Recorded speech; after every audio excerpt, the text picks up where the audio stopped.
Acho que está pronto aqui, né? A gente vai falar agora um pouco sobre a conectividade do SAP em Finanças, né? E a sua contribuição para a digitalização com o nosso amigo. Eu gostaria que vocês recebessem com a salva de palmas. Esse cara aqui, ele é consultor SAP, com 26 anos de expertise em implementações na Europa, África e América do Sul. Palmas para o Manuel Robalinho.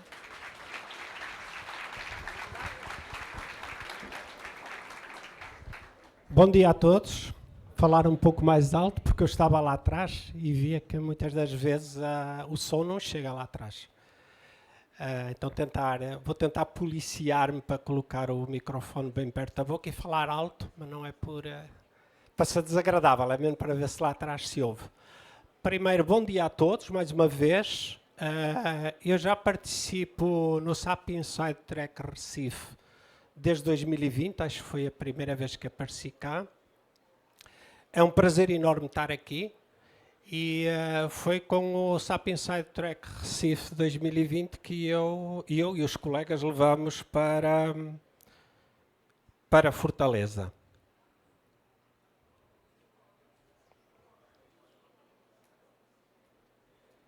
Tentar entender como é que isto funciona. Para cima?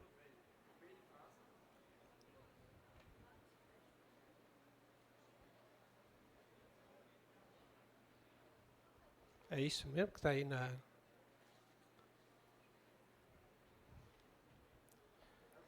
Faz o próximo. Está bem. Bem, vou-me apresentar.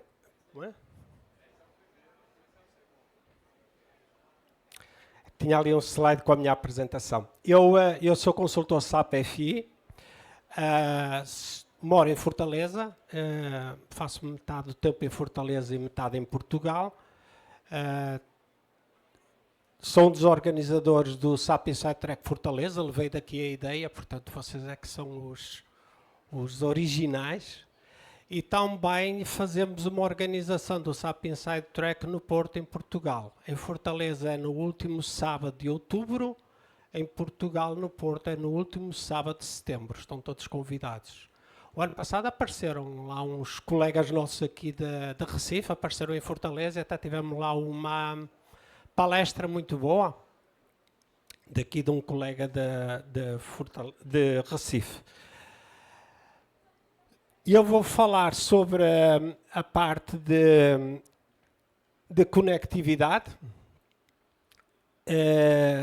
Nós hoje, na área financeira, que é onde eu me vou dedicar mais, temos bastantes desafios. Desafios, trabalho mesmo, trabalho do dia-a-dia, que são a maior parte do nosso trabalho, especialmente na conectividade com bancos, para fazer todo o processo via API, quer para o contas a receber, quer para o contas a pagar, de ponta a ponta. Pagar a fornecedores, pagar tributos, pagar concessionárias, fazer pagamentos com Pix. Agora veio também o Pix automático, que também tem APIs específicas. E também dentro da digitalização tem um desafio grande para o próximo ano, que já estamos a trabalhar, que é a duplicata escritural, que vai bater aqui no pessoal do financeiro e SD, mais por aí.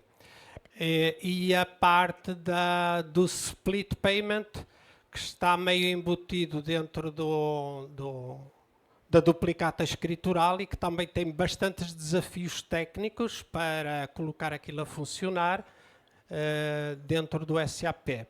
Quando eu digo desafios técnicos, não quer dizer que a SAP hoje não faça, porque se eu quiser fazer manualmente, eu consigo provavelmente fazer aquilo que é solicitado. Só que eu consigo fazer mas não consigo fazer 1000 ou 100 ou 200. Portanto, a dificuldade está aí, é em operacionalizar e colocar de uma forma automática, digital, aquilo que nos é solicitado. E estou comentando isto porquê? Porque falo com muitos clientes, com muitas implementações, e às vezes os colegas dizem-me assim, não, vou esperar mais um pouco, que a SAP vai mandar aí uma atualização, isso vai vir lá tudo pronto lá dentro. Tudo bem, assim, eu acredito pouco que a SAP vá mandar uma atualização com um cockpit que faça tudo isso em automático, tá? Então, tenho aqui só uma breve descrição do que é a digitalização, é converter os processos manuais que, na parte do financeiro, se concentram muito na parte de registro de títulos, de boletos, na parte de pagamentos, que temos que pagar quase todos os dias, e na parte de consulta de saldos bancários e importação de extratos de banco. Automatizar as tarefas operacionais e utilizar os sistemas para registrar os dados. É melhor eu avançar.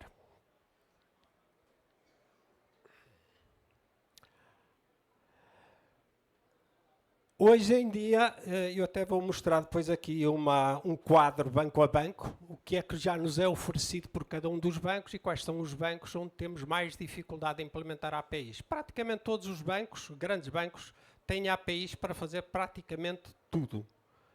Desde o registro da cobrança até a parte de pagamentos, consulta de saldos, importação de extrato, Pix automático, hoje praticamente já funciona tudo sem grande dificuldade e com um grande volume de dados.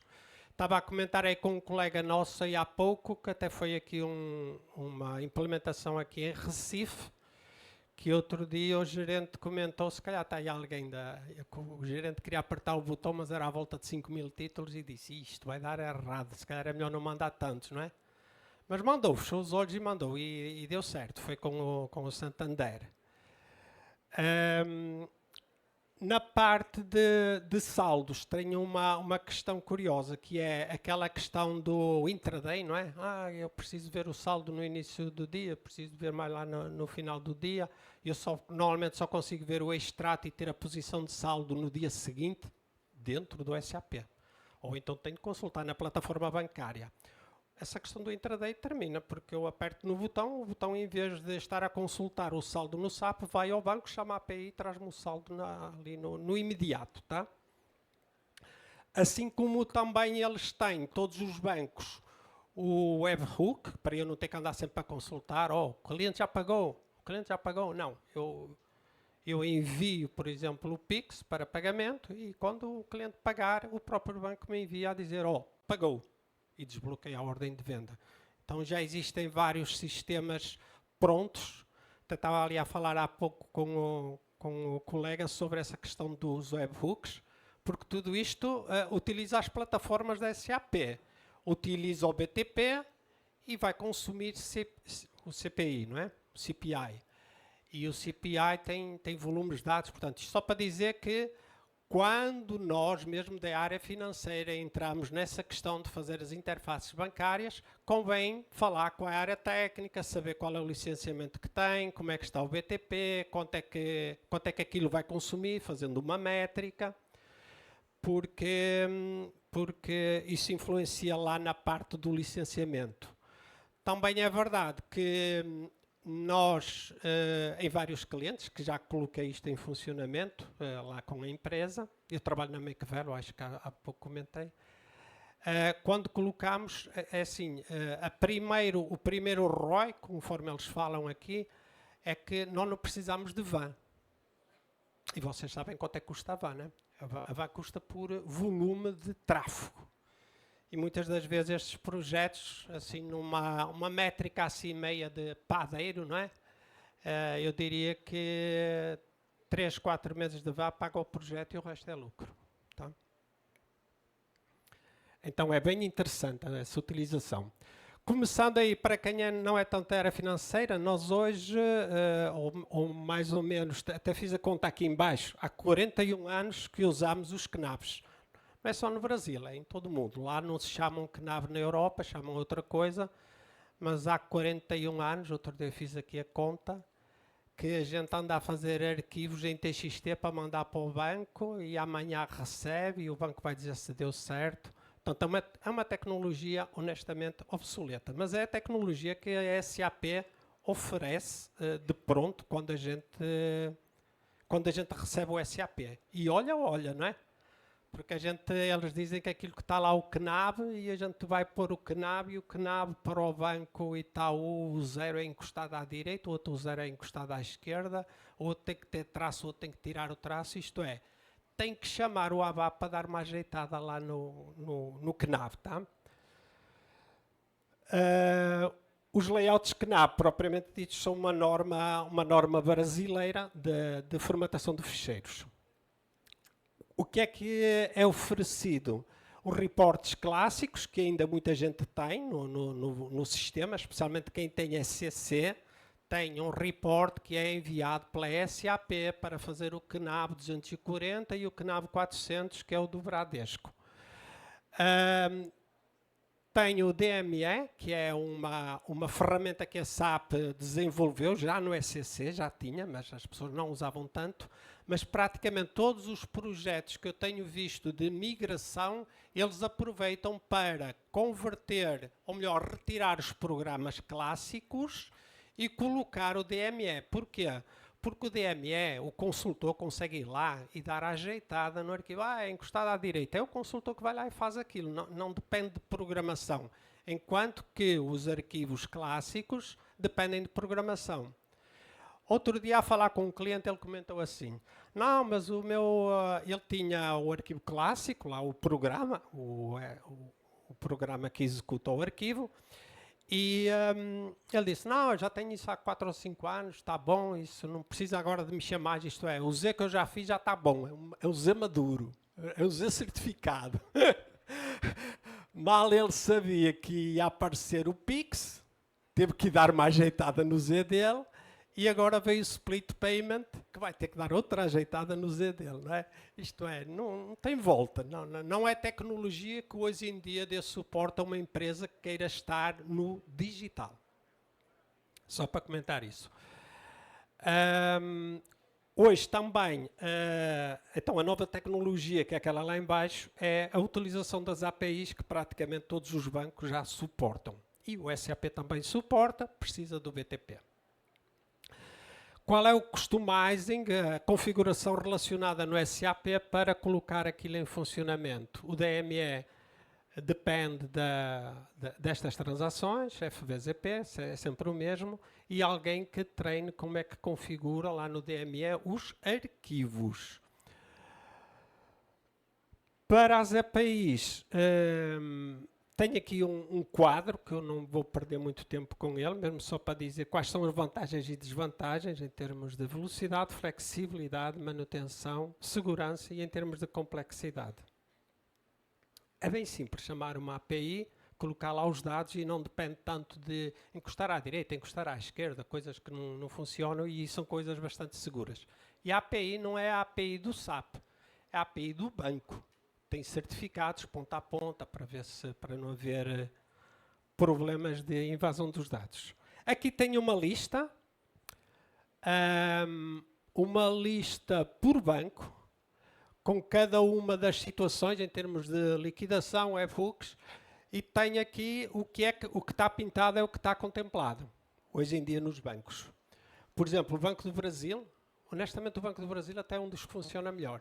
Eu diria que, assim, a meu ver, o Banco do Brasil é rápido a implementar, funciona muito bem mesmo. O Santander funciona muito bem e é rápido. Assim, por ordens de prioridades, eu diria que é Banco do Brasil, Santander, Itaú, depois Bradesco. E os outros bancos, conforme estão a ver aqui, alguns têm, outros não têm, outros só têm metade. A Caixa acho que está aqui, acho que só tem registro de boletos para a cobrança, não tem tanto pagamento, mas tudo o que está pintado aqui com alguma cor é porque está a funcionar e trabalha bem. É comprovado. E tenho aqui alguns exemplos de empresas em Recife que trabalham bastante com isto já no SAP. Como é que fica... desaparecer aqui umas coisas. Como é que fica o processo em termos de pagamento? O que é que eu tenho que alterar lá no meu financeiro para utilizar a API? Não tenho que alterar nada. Basicamente, quem é mais da área de configuração e área técnica, nós temos uma configuração na FVZP Standard, onde tem a forma de pagamento. E associado à forma de pagamento tinha o programa que gerava o CNAV. Depois a gente tem que tirar de lá o programa que gera o CNAV e coloca lá o programa que gera a API. Só isso. Facinho. Tá? Então as pessoas vão continuar. Só para dizer que eu vou tirar agora vou trabalhar com a API, vai ser tudo diferente lá. Não, não vai ser nada diferente. A pessoa continua a entrar nos processos de F110 ou no Fiori, que faz os processos de pagamento, faz o lote, faz a proposta, executa o pagamento e vai fazer, aqui desapareceram umas imagens em baixo, vai fazer, ali quando fazia a geração manual do arquivo, ele vai aprovar o lote e ele chama a API estando o lote aprovado. O sistema hoje, como ele chama a API através do programa, como é que nós montamos isto? Ele chama a API, faz o pagamento, a própria API devolve, se deu certo ou não. E eu, tendo a confirmação de que deu certo o pagamento, nós já fazemos o aviso de pagamento, não é? Abrimos um e-mail, fazemos um e-mail para o fornecedor e anexamos o PDF com as partidas que eu acabei de pagar. A dizer, está aqui a comprovação, acabei de pagar isto, que também muitas das vezes era uma das nossas dificuldades, que também precisa de ir lá no arquivo e fazer um aviso de pagamento com os programas, etc. Então acaba por facilitar, porque o mesmo processo pode resolver tudo isso. Tem ali quais são as transações de referência, F110 vocês já conhecem, o BCM que é para a aprovação da proposta e o webhook que é o programa que fica à escuta para saber se deu certo a transferência ou não, o programa. Na parte da cobrança é a mesma coisa, isto é, na parte de cobrança também não muda nada porque nós fazemos as cobranças utilizando a F110, tá? Nós acabamos por, no processo de chamada da API, colocar também um processo que chama a API de cobrança a partir de uma ordem de venda. Porquê? Porque há muitas ordens de venda que ficam bloqueadas e só são desbloqueadas mediante um adiantamento do cliente. Então nós, no fundo, como aquilo é uma API, nós fomos lá no processo de ordem de venda que vai ficar bloqueada, colocamos a API para pedir o dinheiro lá ao homem, já com o QR Code, não é? Lá com o Pix, e ele, se devolver o webhook, ok, a gente retira o bloqueio da ordem de venda para ela seguir. Mas para dizer isto, só para demonstrar quem está na área financeira, que continuam a funcionar os processos na área financeira. É mais uma questão mais tecnológica, tá? Tenho aqui um quadro de tempos e de processo. Isto aqui foi retirado estes tempos, até quem trouxe aqui foi o ano passado o nosso colega da Magnum Tires, aqui de Recife. Eles operam muito com pagamentos e cobranças e ele trouxe aqui a métrica dele para os processos. Falando um pouco, concluindo aqui sobre estas APIs, é mais sobre o crescimento do Open Banking e a digitalização bancária, estão amarradas às APIs e é uma evolução tecnológica natural a utilização das APIs.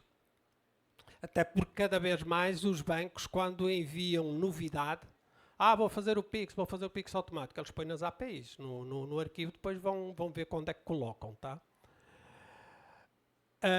Vou falar também só um pouco sobre a questão do Pix automático, que já foi lançada, que já funciona, e só para explicar como é que eles montaram isso. Eles definiram 4 jornadas, eles chamam jornadas. E as jornadas para eles são a forma como a empresa opera. Por exemplo, tem a jornada 1, que é uma solicitação de recorrência, um pedido com um peixe no celular para dizer: meu senhor, você acabou de comprar aqui um plano de saúde que vai ser dividido em 12 vezes, caindo a mensalidade sempre ao dia X e vai ser um montante X. Você aceita? Ele diz, ok, pronto, está dado o consentimento. Daí para a frente, sempre que eu enviar um novo, porque eu vou passar a cobrar em automático, não é? Todo mês eu mando uma cobrança automática com base no consentimento que já lá está. Portanto, todo mês eu envio ao banco a dizer, faz esta transferência aí do Pix, é Pix automático e eu tenho que informar qual é o consentimento e o consentimento tem que estar válido. Portanto, eu tenho que ter um documento a guardar o consentimento e sempre que mando uma parcela para cobrança, eu tenho que informar qual é o consentimento válido. Dependendo, por exemplo, é uma operadora de saúde. A operadora de saúde envia, com base no contrato, mensalmente, uma cobrança e que pode variar, porque eles mandam a mensalidade mais um valor que uma pessoa às vezes comparticipa. Então aquilo entra numa jornada. É um modus operandi da minha empresa perante o Pix. Então eu tenho de olhar para como é que a minha empresa funciona e encaixá-lo dentro de uma daquelas jornadas. Cada uma tem uma API. Então, por exemplo, a minha empresa é uma academia. O valor é sempre fixo. Vai ser uma jornada diferente da que é na jornada, por exemplo, dos planos de saúde. Uma questão mais pontual, sempre que emitem uma ordem de venda, se ela for parcelada, parcelei em 12 vezes. Posso chamar o Pix automático, ele dá o consentimento, mas já não é a jornada nem do plano de saúde, nem a jornada da academia. Por exemplo, para as escolas já é outra jornada, porque tem uma taxa de inscrição inicial. Portanto, uma pessoa tem que ler as jornadas e ver a minha empresa em qual tipo de processo é que se encaixa para ver onde é que vai, qual é a API que vai usar. Tenho aqui a descrição jornada a jornada, de como é que elas funcionam.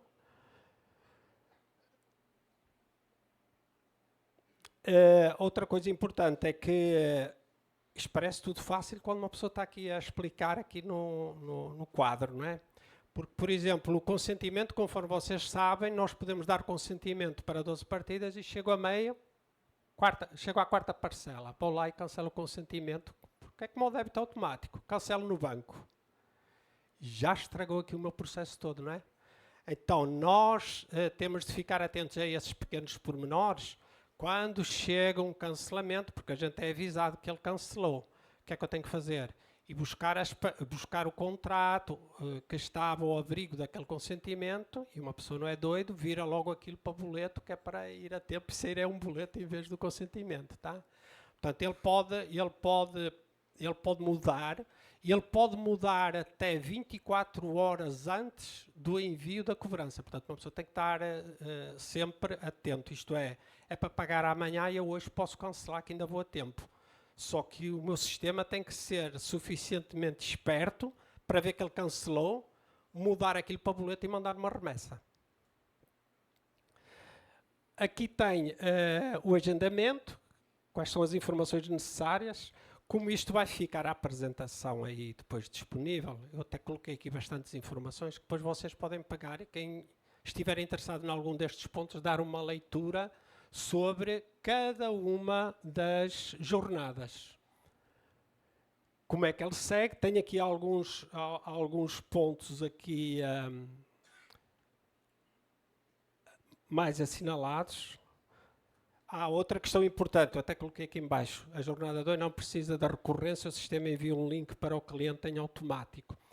Há algumas jornadas que precisam de algumas informações adicionais em termos de cadastro, tá? Tem jornadas que precisa que o cadastro tenha, por exemplo, a conta bancária do cliente. Tem jornadas que não precisa. Isto só para dizer que não são todas iguais. 3, 4. Se houver alterações nas recorrências, atualmente tem-se como regra geral que a alteração de qualquer informação deve ser feita mediante um cancelamento. O sujeito ligou a dizer que não dá certo para ele pagar ao dia 5, quer alterar para o dia 3. Pois tem que anular toda aquela recorrência, o aceite, enviar-lhe outro aceite, outro push, para as novas informações e ligar com o antigo contrato.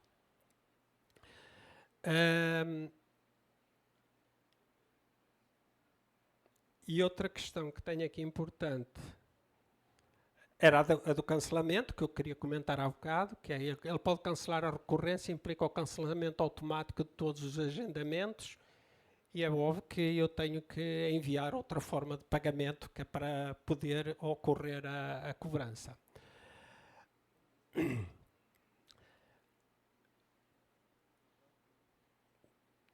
Cancelamento, tinha aqui uma situação que eu precisava de dar.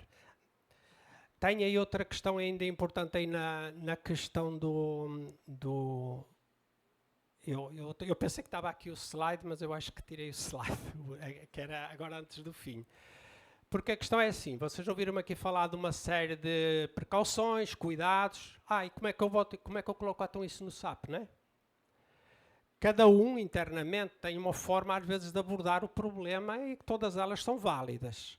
Nós, para cada consentimento, criamos uma partida pré-editada no SAP. Essa partida pré-editada guarda o número do consentimento, guarda a data em que foi feito e tem lá um status se está válido ou não. Quando eu faço o contrato e envio ao cliente, eu registro lá que aquilo está válido ao abrigo daquele número de partida pré-editada. Portanto, sempre que eu envio uma cobrança ao cliente, eu vou lá ver, deixa ver se este agendamento ainda está válido ou não, ou se ele cancelou, ou se ele parou. Portanto, nós em SAP, para implementar estas questões, não tem um manual da SAP para fazer isso.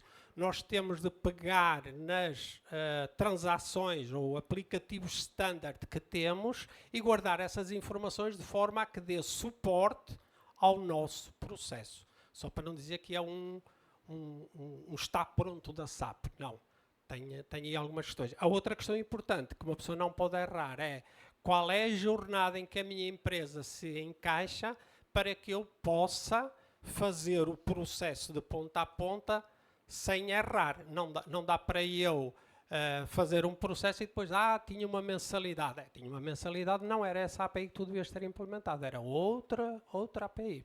Tá? Como a apresentação vai ficar disponível nos drives, depois quem quiser pode pegar a apresentação ou então me contacta e eu envio por e-mail, que é bem fácil. Tá? Muito obrigado pela atenção e um bom evento para todos.